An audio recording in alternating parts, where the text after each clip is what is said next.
He smiled like it was just another normal morning. She was getting ready for the most important day of her career, a presentation that could finally earn her the promotion she had worked so hard for. Her nerves were high, but she stayed focused.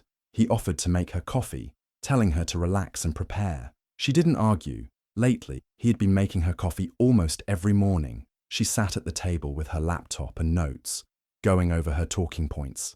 He handed her the mug with that same calm smile. She took a small sip and paused. Something wasn't right. The taste was bitter, strange, almost gritty. The texture felt off. Her chest tightened, but she stayed completely still. He was fixing his tie, not paying attention. She looked down at the mug again.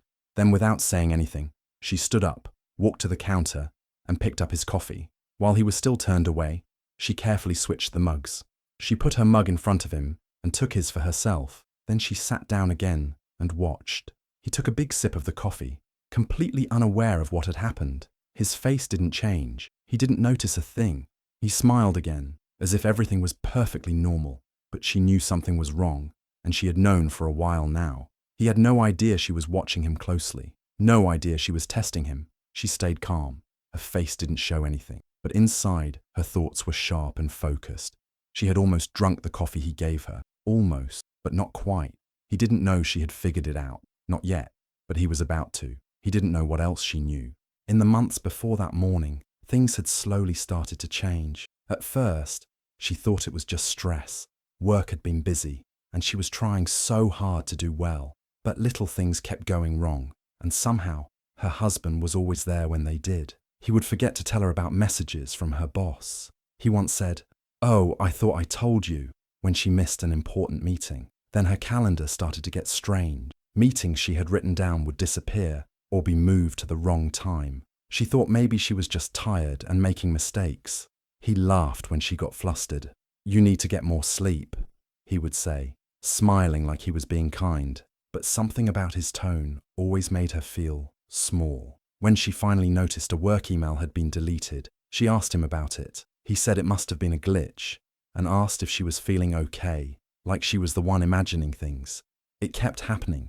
Every time she brought something up, he made her feel crazy for even asking. He told her she was being too sensitive, too paranoid. He said she was overthinking everything. Slowly, she stopped trusting herself. She used to be sure about things, but now she was starting to doubt what she remembered. He would make fun of her ideas when she practiced presentations out loud. He would smirk and say, "I don't think they'll go for that," or "You always try too hard."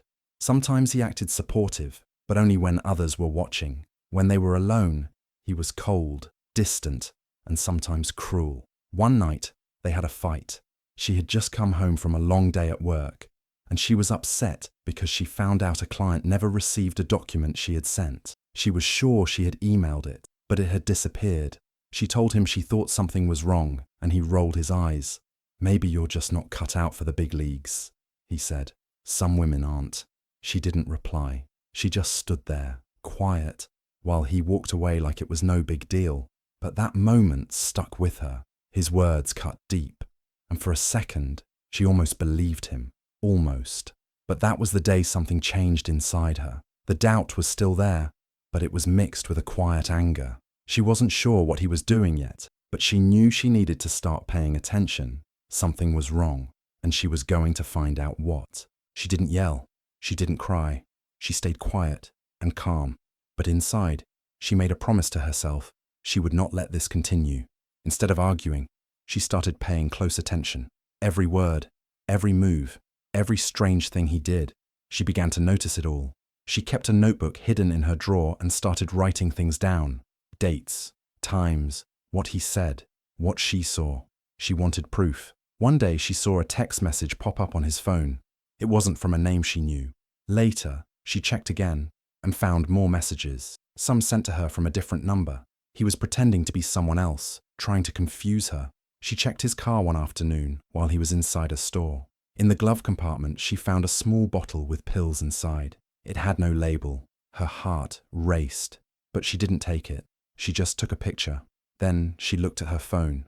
Her calendar app showed changes she hadn't made. Meetings were moved or deleted. That's when she realized he had access to it. He had been changing her schedule without her knowing.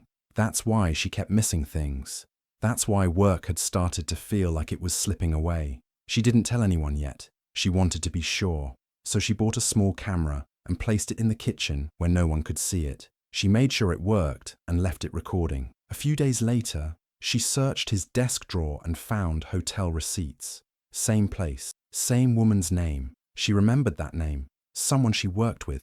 Someone who once said, "If you ever leave him, call me." At the time, she thought it was just a joke. Now it felt like a warning.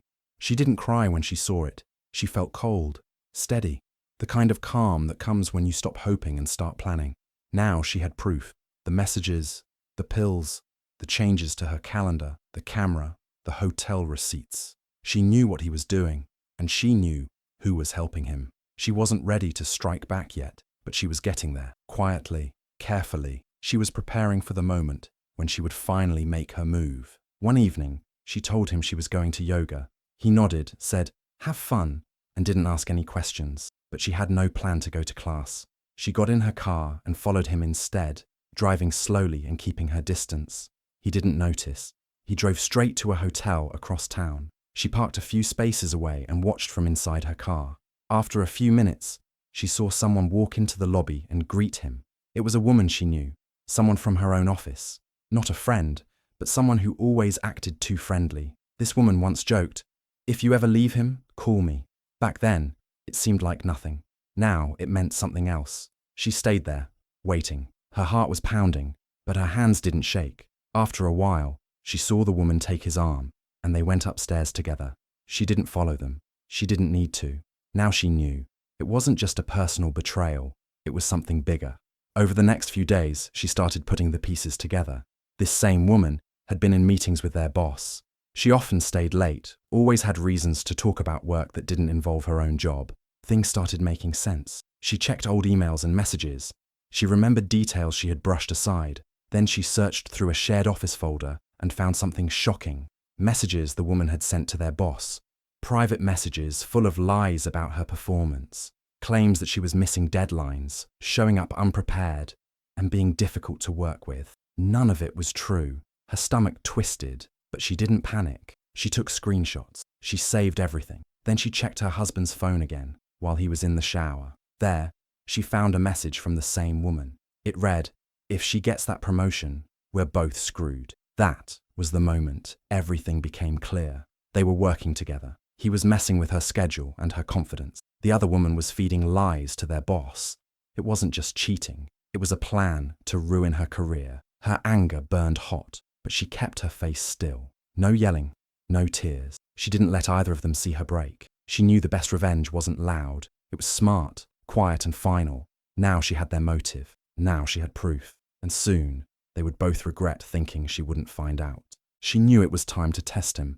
She needed to be sure, once and for all. So she made a plan. She told him she had one last meeting for the promotion. It was important, she said. Everything was riding on it. He nodded and wished her luck. He acted like he cared, like always. She spent the evening getting everything ready. She cleaned her desk, set out her notes, and even laid out the clothes she would wear the next morning. She wanted everything to feel real. She opened her laptop and typed a message to herself, then left it on the screen. The note read, "Big day tomorrow. Must stay sharp. No mistakes. Can't afford to feel tired or foggy." She made sure he could see it. Later that night, she went to bed early, pretending to be nervous and stressed. He kissed her on the forehead and told her to rest. But she wasn't sleeping. She was waiting. Around midnight, when the house was quiet, she slipped out of bed and checked the camera in the kitchen. Her hands were cold, but steady. She played the footage back from earlier that evening. There he was, moving around the kitchen like everything was normal. He looked calm, casual. Then he opened the cabinet, took out the jar of pre-ground coffee, and placed it on the counter. She watched closely. He pulled a small packet from his pocket and carefully emptied something into the jar. Then he used a spoon to stir it in, slowly, making sure it blended. She paused the video. She felt sick, but not surprised. He had done it, just like she feared. He thought he was being clever. He thought she would drink it and lose her focus, maybe even miss her meeting. He had done this before, made her feel off, confused, tired. But this time, she had proof. She saved the footage, and hid the memory card in a safe place. Then she went back to bed and closed her eyes. She didn't sleep much, but she didn't need to. Her plan was working. He still didn't know she was watching, still believed she trusted him. In the morning, he would make her coffee like usual, and this time, he would drink it. She was ready for whatever came next. The morning came. It was the day of the fake meeting. She got up early and moved around the house like she was in a rush.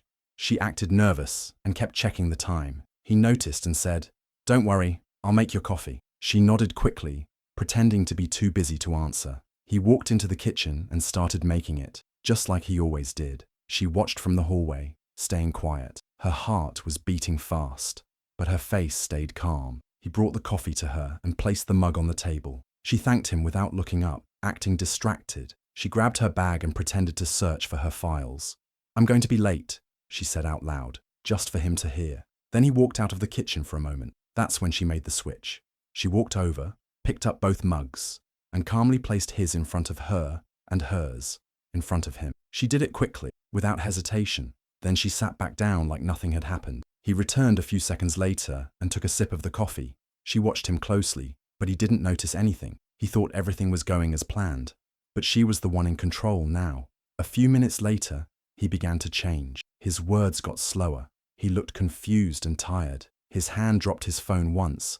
Then he picked it up and stared at the screen like he didn't know what he was doing. She waited until he was deep in it. Then she gently took his phone and unlocked it. He had left it open. She went to the messages and opened the chat with the other woman. Then she typed one short message. She bought it. She won't remember a thing.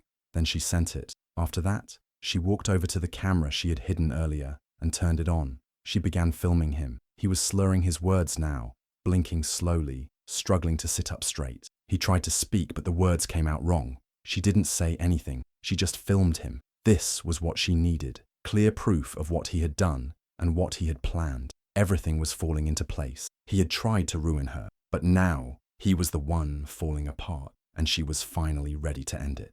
She walked into the office with her head held high. The meeting had already started. Her boss and a few co-workers were sitting around the table, looking confused to see her. She had told them earlier she might not feel well. Now here she was, looking calm and focused.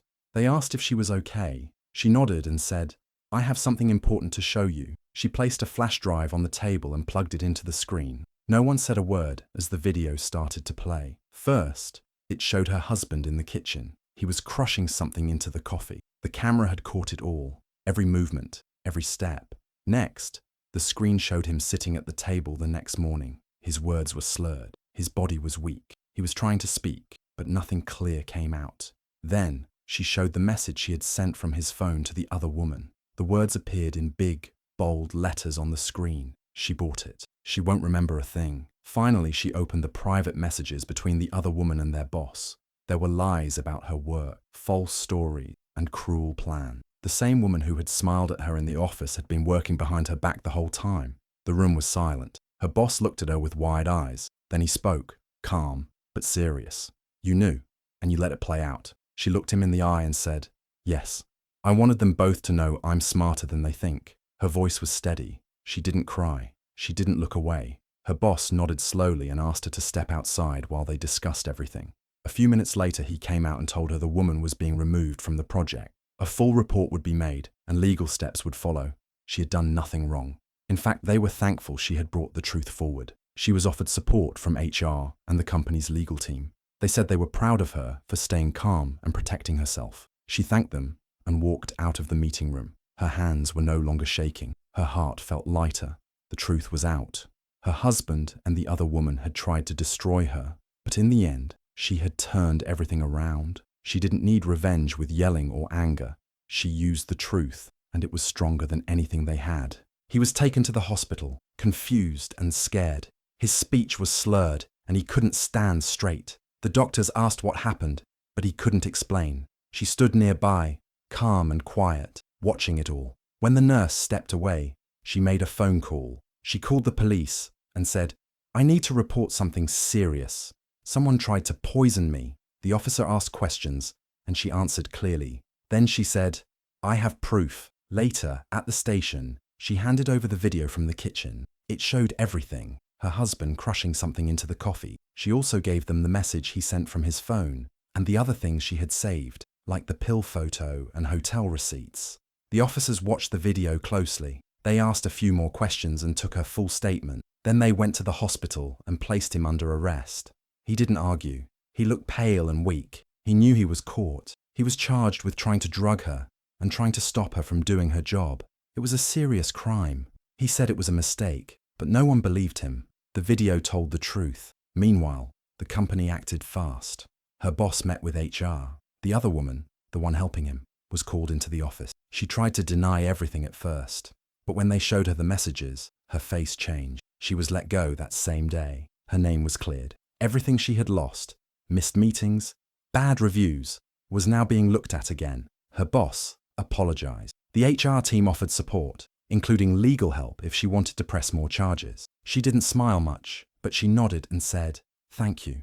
A few days later, she was called into the office again. Her boss handed her a letter. It was official. She had earned the promotion. Her hard work had always been there. Now the lies were gone. She walked out of the building that day with quiet pride. She didn't need to shout. She didn't need to hurt anyone. The truth had done enough. She had planned carefully. She stayed calm. She gave the facts.